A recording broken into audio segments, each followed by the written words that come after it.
பசங்க வந்து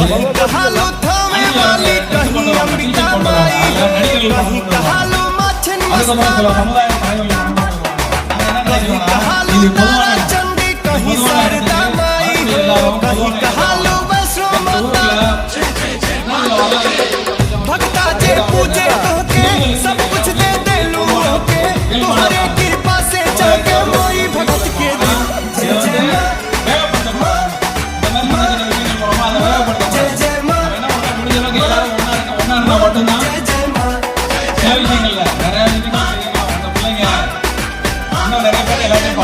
இது பொதுவான மட்டும் இல்லாம எல்லா மக்களோடையும் கலந்து வளரணும்.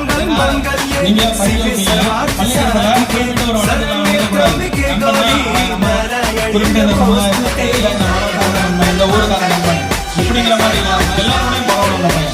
இது எப்போ பயன்படுத்தினா நீங்க படிக்க வச்சுட்டீங்க, படிக்க வச்சதுக்கப்புறம் நீங்க வெளியில வேலைக்கு அனுப்புறீங்க. அந்த வேலைக்கு அனுப்ப அந்த பையன் வேலை பார்க்கும் போது அங்க வெவ்வேறு ஊர் சார்ந்த மக்கள் இருப்பாங்க. இந்த புதுப்பட்டியோட ஒரு